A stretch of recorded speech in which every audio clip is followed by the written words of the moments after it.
ಆತ್ಮೀಯ ಕೇಳುಗರಿಗೆ ನಿಮ್ಮ ರಮಾಶ್ರೀನ ಅಡುಗೆ ಮಾಡುವ ನಮಸ್ಕಾರಗಳು. ರಮ್ಯ ಕಥಾಲೋಕಕ್ಕೆ ನಿಮಗೆಲ್ಲ ಮತ್ತೊಮ್ಮೆ ಸ್ವಾಗತ. ನೀವೀಗ ಮಾಂಗಲ್ಯ ಬಂಧನ ಧಾರಾವಾಹಿಯ 51ನೇ ಸಂಚಿಕೆಯನ್ನು ಕೇಳ್ತಾ ಇದ್ದೀರಾ. ಕಥೆ ಪ್ರಾರಂಭವಾಗೋದಕ್ಕೂ ಮೊದಲು ಯಾರ್ಯಾರು ಇನ್ನು ಚಾನಲ್ನ ಸಬ್ಸ್ಕ್ರೈಬ್ ಮಾಡ್ಕೊಂಡಿಲ್ಲ ಅವರೆಲ್ಲ ದಯವಿಟ್ಟು ಚಾನಲ್ನ ಸಬ್ಸ್ಕ್ರೈಬ್ ಮಾಡ್ಕೊಳ್ಳಿ, ಕಥೆಯನ್ನು ಲೈಕ್ ಮಾಡಿ, ಶೇರ್ ಮಾಡಿ ಪ್ರೋತ್ಸಾಹಿಸಿ. ಈಗ ಕಥೆಯ ಮುಂದಿನ ಭಾಗಕ್ಕೆ ಹೋಗೋಣ. ಯಾಕೆ ಶೋಭಾ ಹಿಂಗೆ ರೂಮಲ್ಲಿ ಕೂತಿದ್ಯಾ? ಹೊರಗಡೆ ಹೋಗು, ಅಪ್ಪ ಅಮ್ಮನ ಹತ್ರ ಮಾತಾಡು, ಅದಕ್ಕೆ ಹತ್ತ ಸ್ವಲ್ಪ ಸಲ್ಗೆ ಬೆಳೆಸ್ಕೊ. ರೂಮಿನಲ್ಲೇ ಕುಳಿತಿದ್ದ ಹೆಂಡತಿಯನ್ನು ಕಂಡು ಹೇಳಿದ ಭಾರ್ಗವ. ಹೊರಗಡೆ ಹೋಗಿ ಏನು ಮಾಡಲಿ? ಎಲ್ಲ ಕಡೆ ನಿಮ್ಮ ಅತ್ತಿಗೆನೇ ಇರ್ತಾರೆ. ಅಡುಗೆ ಮನೆಗೆ ಕೂಡ ಸೇರಿಸ್ಕೋತಾ ಇಲ್ಲ. ಏನು ಮಾಡೋಕ್ಕೆ ಹೋದರೂ ಬೇಡ ಬಿಡು ಬೇಡ ಬಿಡು ಅಂತಾರೆ. ನಿಮ್ಮ ಅಪ್ಪ ಅಮ್ಮಂಗೂ ಎಲ್ಲದಕ್ಕೂ ಅವರೇ ಬೇಕು.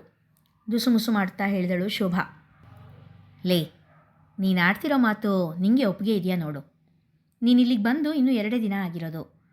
ಅತ್ತಿಗೆ ಇಲ್ಲಿ ಎಷ್ಟು ವರ್ಷದಿಂದ ಇದ್ದಾರೆ, ನೀನೇ ಎಲ್ಲರಿಗೂ ಹೊಂದ್ಕೊಳ್ಬೇಕು ಎಂದು ಬುದ್ಧಿ ಹೇಳಿ, ನಾನೀಗ ಅಪ್ಪನ ಜೊತೆ ದೇವಸ್ಥಾನಕ್ಕೆ ಹೋಗ್ತಾ ಇದ್ದೀನಿ, ಸ್ವಲ್ಪ ರೂಮಿಂದ ಹೊರಗಡೆ ಬಾ, ಬರೀ ರೂಮಲ್ಲೇ ಕೂತಿರ್ಬೇಡ ಎಂದು ಹೇಳಿ ಹೊರ ಹೋದ ಭಾರ್ಗವ. ಅಮ್ಮ, ಇನ್ನೂ ಎಷ್ಟು ದಿನ ಇಲ್ಲೇ ಇರೋದು? ನಮ್ಮೂರಿಗೆ ಯಾವಾಗ ಹೋಗೋದು? ಇಲ್ಲಿ ನೆಟ್ವರ್ಕ್ ಕೂಡ ಸಿಗಲ್ಲ, ಮನೇಲಿ ಒಂದು ಟಿ ವಿ ಕೂಡ ಇಲ್ಲ, ಸೋ ಬೋರಿಂಗ್ ನಿತ್ಯ ಬೇಸರದಿಂದ ಹೇಳಿದಳು. ಸದ್ಯಕ್ಕಿಲ್ಲೇ ಇರಬೇಕು ಎಂದಷ್ಟೇ ಹೇಳಿದ ಶೋಭನಾಳ ಮನದಲ್ಲಿ ಏನು ಯೋಚನೆ ನಡೆಯುತ್ತಿತ್ತೋ ಯಾರಿಗೂ ತಿಳಿದಿಲ್ಲ. ಅಮ್ಮ, ಅಭಿ ನಿಜವಾಗ್ಲೂ ಒಳ್ಳೆ ಹುಡುಗ ಕಣಮ್ಮ. ನಮ್ಮ ಭೂಮಿನ ತುಂಬ ಪ್ರೀತಿಸ್ತಾನೆ, ತುಂಬ ಚೆನ್ನಾಗಿ ನೋಡ್ಕೊಳ್ತಾನೆ. ನೀನು ಅಪ್ಪನ ಹತ್ರ ಹೇಳಿ ಒಪ್ಸಮ್ಮ. ಅನಿಲ ಅಡಿಗೆ ಮನೆಯಲ್ಲಿದ್ದ ಭಾಮ ಅವರ ಹಿಂದೆ ಬಿದ್ದಿದ್ದ. ಅವನ ಮಾತು ಕೇಳಿ ನಿಟ್ಟುಸಿರಿಟ್ಟ ಭಾಮ, ನಿಮ್ಮಪ್ಪ ಯಾವತ್ತೂ ಇಷ್ಟು ಕಠಿಣರಾಗಿ ಮಾತನಾಡಿದವರಲ್ಲ. ಈಗಿಷ್ಟು ಹಠ ಮಾಡ್ತಿರೋದು ನೋಡಿದ್ರೆ ಒಪ್ಸೋದು ಕಷ್ಟನೇ ಇದೆ ಎಂದರು. ಆದರೂ ನೀನು ಒಂದು ಸರಿ ಮಾತಾಡಮ್ಮ, ಗೋಗರದ ಅನಿಲ್. ಒಂದು ಸಾರಿ ಸುಟ್ಕೊಂಡಿದ್ದೀವಿ, ಹಾಗಾಗಿ ತಣ್ಣೀರನ್ನು ಕೂಡ ಆರಿಸಿ ಕುಡಿಯೋ ಹಾಗಾಗಿದೆ. ನಿಮ್ಮಪ್ಪ ಹೇಳೋದು ಕೂಡ ಸರಿಯಾಗೇ ಇದೆ ತಾನೇ? ಆ ಹುಡುಗ ಅಲ್ಲಿ ಯಾರನ್ನಾದರೂ ಪ್ರೀತಿಸಿದ್ರೆ ಅಥವಾ ಮದುವೆ ಆಗಿದ್ರೆ? ಕಣ್ಣೆದುರಲ್ಲೇ ಇರೋ ಜನಗಳಿಂದನೇ ಮೋಸ ಆಗಿದೆ ನಮಗೆ.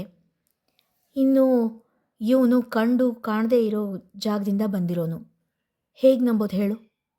ನಿನ್ನಪ್ಪ ಆಗಲಿ ಅಜ್ಜನೇ ಆಗಲಿ ಒಪ್ಪೋದು ಕಷ್ಟನೇ ಇದೆ ಎಂದರು. ಇದಿಷ್ಟು ಮಾತು ಅಡುಗೆ ಮನೆಯ ಹೊರಗೆ ನಿಂತಿದ್ದ ಸಿಂಧುವಿನ ಕಿವಿಗೆ ಬಿದ್ದಿತ್ತು. ಓ, ಅಂದರೆ ಭೂಮಿಗೆ ಹಳೆಗಣ್ಣನ ಪಾದಾನೇ ಗತಿ.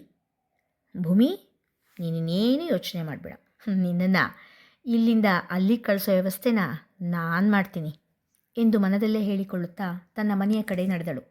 ಜಾನಕಿ, ದೇವ್ರ ಪೂಜೆಗೆ ಎಲ್ಲ ಅಣೆ ಆಗಿದೆಯಮ್ಮ? ನಿತ್ಯದ ಅಭ್ಯಾಸದಂತೆ ಕೇಳಿದರು ಘನಪಾಠಿಗಳು.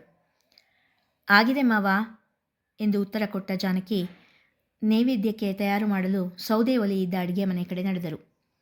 ದೇವರ ಪೂಜೆಗೆ ಬೇಕಿದ್ದ ಹೂವು, ಗಂಧ, ಅಕ್ಷತೆ ಎಲ್ಲ ಒಂದು ಕಡೆ ಜೋಡಿಸಿ ಇದ್ದದ್ದು, ಮಂಗಳಾರತಿ ಬತ್ತಿಯನ್ನು ನೆನೆಸಿ ಇಟ್ಟಿದ್ದು ಎಲ್ಲ ಸರಿಯಾಗಿದೆಯೇ ಎಂದು ನೋಡಿಕೊಂಡು ಪೂಜೆಗೆ ಕುಳಿತರು ಘನಪಾಠಿಗಳು.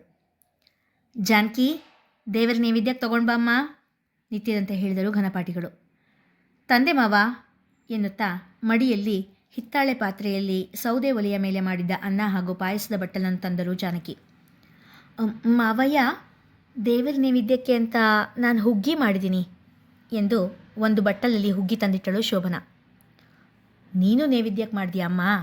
ಸಂತೋಷ, ಇಲ್ಲಿ ತಂದಿಡು. ಇವತ್ತು ನಮ್ಮ ಮನೆ ರಾಮನಿಗೆ ಭೂರಿ ಭೋಜನ ಎಂದರು ನಗುತ್ತಾ. ಜಾನಕಿಯವರು ತಂದಿಟ್ಟ ಅನ್ನ ಪಾಯಸದ ಬಟ್ಟಲಿಗಿಂತ ಮುಂದೆ ತಮ್ಮ ಹುಗ್ಗಿಯ ಬಟ್ಟಲನ್ನು ಇಟ್ಟಳು ಶೋಭನಾ. ಶೋಭನಾ, ಅದು ಸ್ವಲ್ಪ ಹಿಂಜರಿಕೆಯಿಂದಲೇ, ದೇವರ ನೈವೇದ್ಯಕ್ಕೆ ಗ್ಯಾಸ್ ಮೇಲೆ ಮಾಡಿದ ಅಡುಗೆ ಇಡಲ್ಲ, ಇವತ್ತು ಅದನ್ನು ತೆಗೆದುಬಿಡು. ನಾಳೆ ಅಲ್ಲೇ ಹಳೆ ಅಡುಗೆ ಮನೆಯಲ್ಲಿ ಇದ್ಲೊಲೆ ಸೌದೆ ಒಲೆ ಇದೆ, ಅದರಲ್ಲೇ ಮಾಡು ಎಂದರು ಜಾನಕಿ. ತಮ್ಮ ಮಾತು ಅವಳಿಗೆ ನೋವು ಮಾಡಬಾರದು ಎಂದು ನಿಧಾನವಾಗಿಯೇ ಹೇಳಿದರು ಘನಪಾಠಿಗಳ ಕಿವಿಗೆ ಕೇಳಿಸದಂತೆ. ನಾನು ಸ್ನಾನ ಮಾಡಿ ಮಡಿಯಿಂದನೇ ಅಡುಗೆ ಮಾಡಿರೋದು ಎಂದಳು ಶೋಭಾ ಮೆತ್ತನೆ ಸ್ವರದಲ್ಲಿ. ಸ್ವರ ಮೆತ್ತಗೆ ಇದ್ದರೂ ಅದರಲ್ಲಿನ ಕಠಿಣತೆ ಜಾನಕಿಯವರ ಅನುಭವಕ್ಕೆ ಬಂದಿತ್ತು. ಮುಂದೆ ಏನಾದರೂ ಹೇಳುವ ಮೊದಲೇ ಘನಪಾಠಿಗಳು, ಅಮ್ಮ ಶೋಭನಾ, ದೇವರ ನೈವೇದ್ಯಕ್ಕೆ ಹಿತ್ತಾಳೆ ಪಾತ್ರೆಯಲ್ಲಿ ಸೌದೆ ಒಲೆ ಮೇಲೆ ಮಾಡೋದು ನಮ್ಮನೆ ಸಂಪ್ರದಾಯ ಕಣಮ್ಮ, ಈ ಸ್ಟೈಲ್ ಪಾತ್ರೆನ ತೆಗೆದುಬಿಡು ಎಂದರು. ಶೋಭನಾ ಜಾನಕಿಯವರ ಕಡೆ ಅಸಹನೆಯಿಂದ ನೋಡುತ್ತಾ ಘನಪಾಠಗಳಿಗೆ ಏನೂ ಉತ್ತರ ಕೊಡದೆ ಅವಳು ಇಟ್ಟಿದ್ದ ಬಟ್ಟಲನ್ನು ಅಲ್ಲಿಂದ ತೆಗೆದುಕೊಂಡು ಹೋದಳು. ಅವಳ ಹಿಂದೆಯೇ ಹೋದ ಜಾನಕಿ, ತಪ್ಪು ತಿಳಿಬೇಡ ಶೋಭನಾ, ನಾಳೆ ನೀನೇ ನೈವೇದ್ಯಕ್ಕೆ ಮಾಡು ಎಂದಳು. ತನ್ನ ತುಟಿಯನ್ನು ವಕ್ರವಾಗಿಸಿ, ಏನು ಬೇಡ ಬಿಡಿ, ನೀವೇ ಮಾಡಿ, ಅಂತೂ ನಿಮ್ಮ ಮನಸ್ಸಲ್ಲಿದ್ದ ಹಾಗೆ ಆಯ್ತಲ್ಲ, ನಾನು ಮಾಡಿದ ಅಡುಗೆನ ನೈವೇದ್ಯ ಮಾಡಲಿಲ್ವಲ್ಲ, ನಿಮಗೆ ಎಷ್ಟೋ ನೆಮ್ಮದಿ ಅನಿಸಿರ್ಬೋದು ಎಂದಾಗ, ಇದರಿಂದ ನನಗೆ ಯಾಕೆ ನೆಮ್ಮದಿ ಎಂದು ಕೇಳಲು ಹೊರಟವರು ಸುಮ್ಮನೆ ಮಾತಿಗೆ ಮಾತು ಬೆಳೆದು ಮನೆಯಲ್ಲಿ ಕಲಹವಾಗುತ್ತದೆ ಎಷ್ಟೇ ಎನಿಸಿ ಶೋಭನಾಳ ಮಾತಿಗೆ ಏನೂ ಉತ್ತರ ಕೊಡದೆ ನಿಂತರು ಜಾನಕಿ. ಜಾನಕಿಯವರ ಮೌನ ಶೋಭನಾಳನ್ನು ಒಂದು ರೀತಿ ಹಂಗಿಸಿದಂತೆನಿಸಿತು. ತಾನು ಮಾಡಿಟ್ಟ ಹುಗ್ಗಿಯೆಲ್ಲವನ್ನು ಕಲಗಚ್ಚಿಗೆ ಸುರಿದು ದಡಬಡನೆ ತನ್ನ ಕೋಣೆಯ ಕಡೆ ನಡೆದಳು. ಭೂಮಿ, ಅಪ್ಪನ ಮಾತಿಗೆ ಬೇಜಾರಾಯ್ತಾ?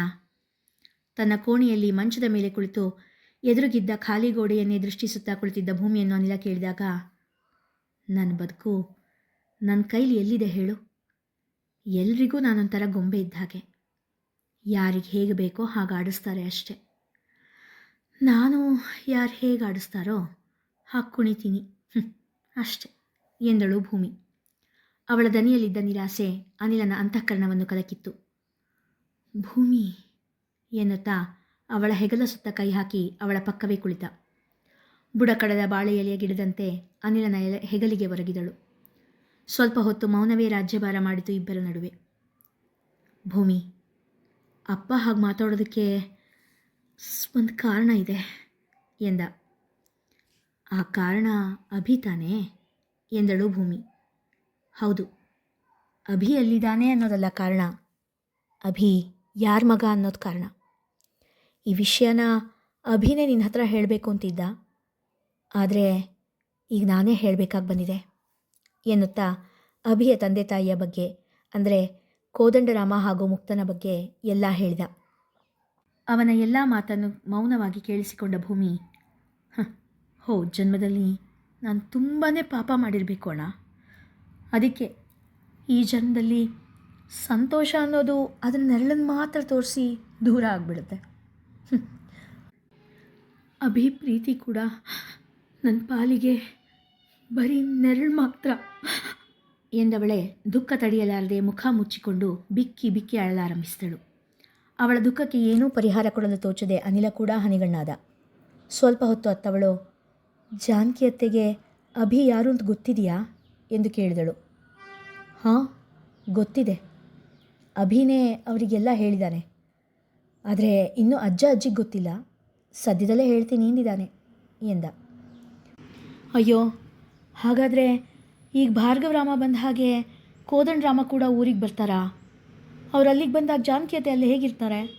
ಅಣ್ಣ ಪ್ಲೀಸ್ ಅಣ್ಣ, ಅತ್ತೆನ ಇಲ್ಲಿಗೆ ಕರ್ಕೊಂಡು ಬಂದುಬಿಡೋಣ, ಅವರನ್ನೆಲ್ಲ ನೋಡಿ ಅತ್ತೆ ಇನ್ನೆಷ್ಟು ದುಃಖ ಪಡ್ತಾರೋ ಏನೋ, ಅವ್ರಗಳ ಮಧ್ಯೆ ಅತ್ತೆ ಇರೋದು ಬೇಡ ಎಂದಳು. ಈಗ ಅವಳಿಗೆ ತನ್ನ ಪ್ರೀತಿ ತನಗೆ ದಕ್ಕುವುದಿಲ್ಲ ಎನ್ನುವುದಕ್ಕಿಂತ ಅತ್ತೆ ಎದುರಿಸಬಹುದಾದ ದುಃಖವೇ ದೊಡ್ಡದೆನಿಸಿತ್ತು. ಭೂಮಿಯ ಮಾತಿಗೆ ಅನಿಲ ಏನೂ ಉತ್ತರ ಹೇಳದೆ ಸುಮ್ಮನೆ ಕುಳಿತ. ಚಾರು, ಇಂಡಿಯಾಕ್ಕೆ ಹೋಗೋ ಟಿಕೆಟ್ ಬಂದಾಗಿದೆ, ನಾಳೆ ರಾತ್ರಿನೇ ಹೊರಡೋದು ಎಂದು ಹೇಳಿದ್ದನ್ನು ಕೇಳಿದ ಅಲೀಶಾಳಿಗೆ ಚಿಂತೆ ಶುರುವಾಯಿತು. ಓ ಗಾಡ್, ಇನ್ನು ಒಂದೇ ದಿನ ಟೈಮ್ ಇರೋದು.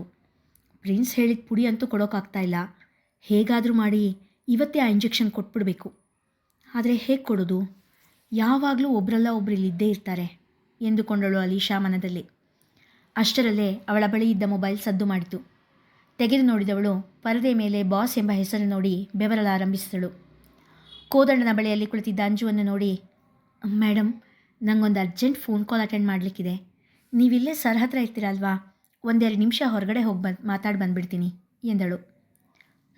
ಹೋಗಿ ಬನ್ನಿ, ನಾನು ಇಲ್ಲೇ ಕೂತಿರ್ತೀನಿ ಎಂದಳು ಅಂಜು ಮುಗುಳು ನಗುತ್ತಾ. ಹೊರಗೆ ನಡೆದ ಅಲೀಶಾ ಕರೆ ಸ್ವೀಕರಿಸಿ, ಬಾಸ್ ಎಂದಳು. ಏನಾಯಿತು, ಇಂಜೆಕ್ಷನ್ ಇನ್ನೂ ಕೊಟ್ಟಿಲ್ವಾ? ನಿನ್ನ ದನಿ ಯಾಕೆ ನಡುಗ್ತಾ ಇದೆ ಎಂದನು. ಇನ್ನೂ ಕೊಟ್ಟಿಲ್ಲ ಬಾಸ್, ಈಗ ಕೊಡ್ತೀನಿ. ಇವರೆಲ್ಲ ನಾಳೆ ರಾತ್ರಿ ಇಂಡಿಯಾಗೆ ಹೊರಡೋ ಬಗ್ಗೆ ಮಾತಾಡ್ತಾ ಇದ್ದಾರೆ, ಟಿಕೆಟ್ ಕೂಡ ಬಂದಿದೆ ಎಂದರು ಎಂದಳು ನಿಧಾನವಾಗಿ.